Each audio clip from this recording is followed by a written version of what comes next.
Vamos lá, pessoal, continuando aí com as dicas de ANPC. Tem mais algumas questões que eu acho que são importantes para a gente trabalhar. Primeiro, a decisão de homologação do ANPC é uma sentença.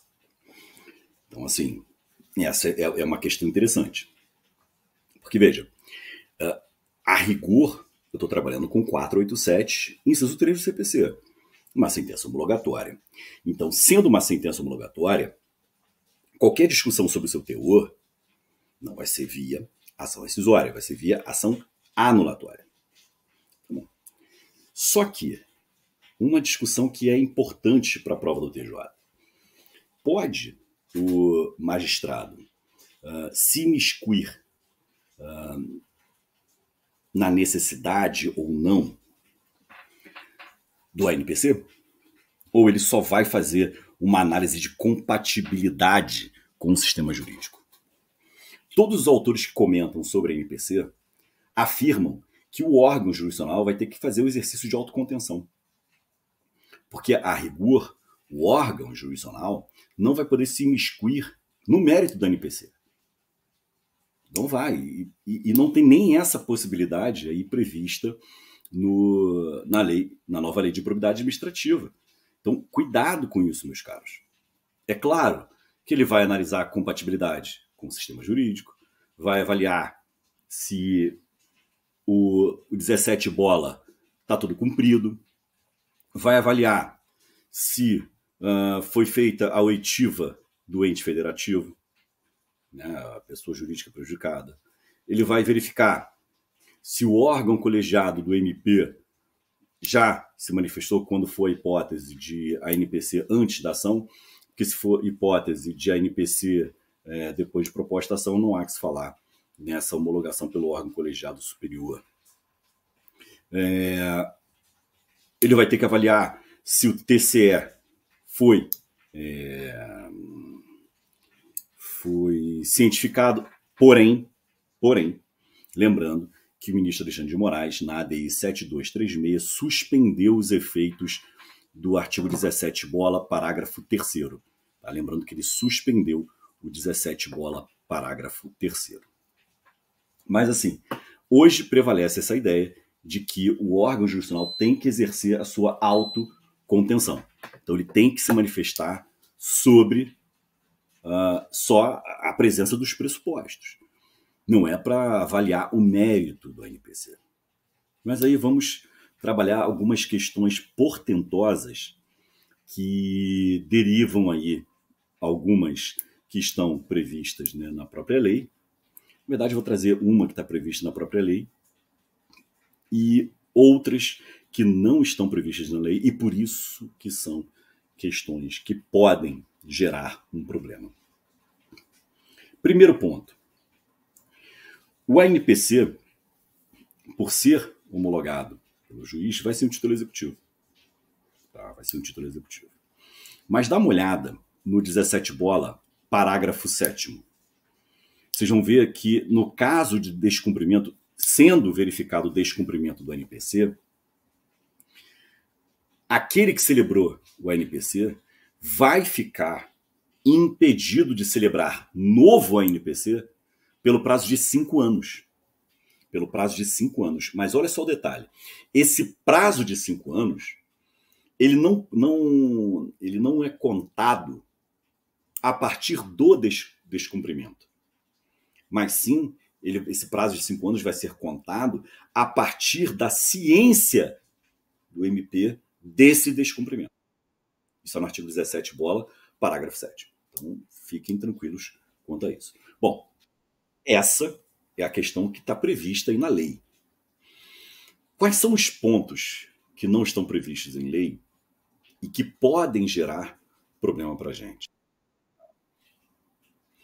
Primeira questão que pode gerar problema para a gente. Qual a relação que se estabelece?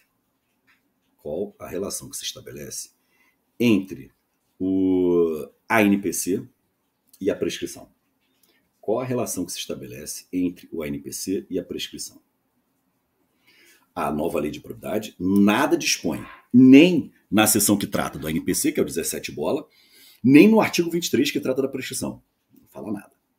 Então aí você poderia falar o seguinte, olha, Fabrício, então a lei teve a oportunidade de regulamentar mormente por elencar as causas interruptivas e não o fez. Ok. Então você pode dizer, olha, não tem nenhuma relação entre a ANPC e prescrição, porque o legislador teve a oportunidade de regulamentar e não o fez. O famoso silêncio eloquente. Mas há uma outra forma de se trabalhar a ideia. Você pode trabalhar da seguinte forma.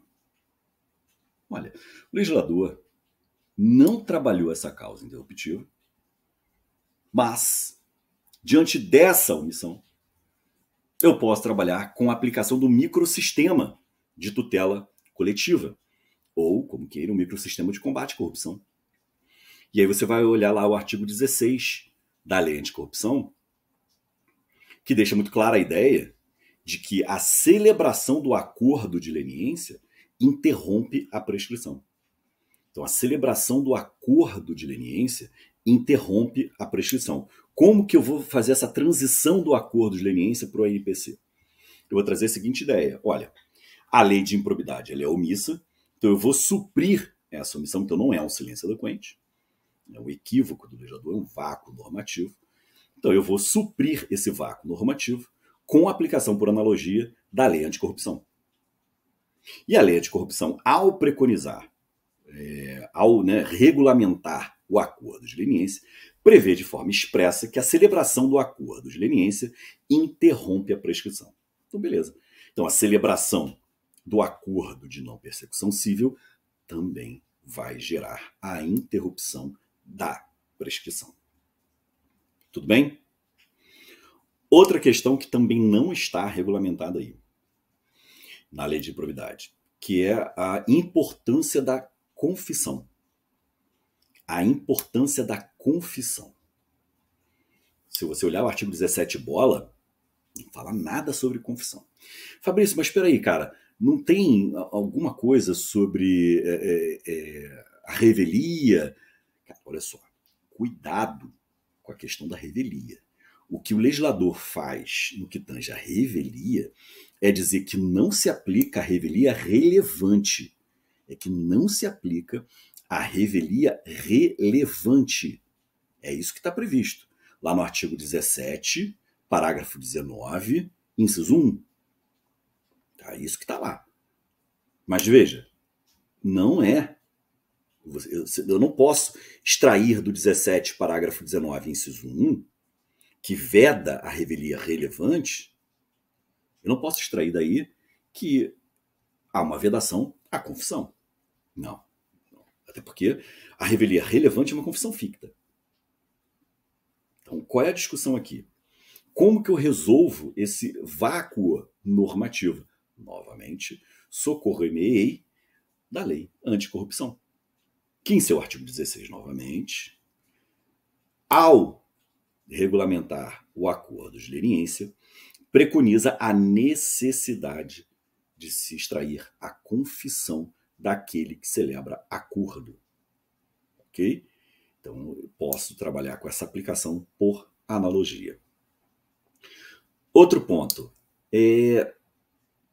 O legislador, na lei de improbidade administrativa, quando fala na condenação de ressarcimento erário, fala em um parcelamento de até 48 meses. Posso usar essa mesma ideia aqui para o NPC? Eu honestamente não vejo problema. Última questão sobre a NPC que eu penso ser caível.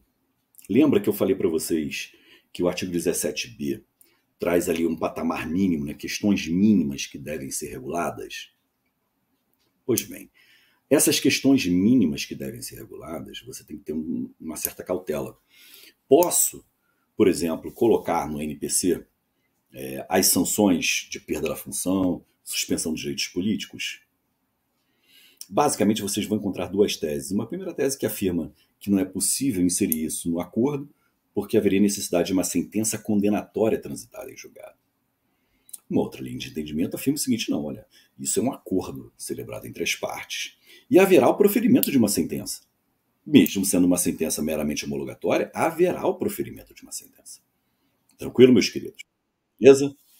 Então, no próximo bloco, a gente continua.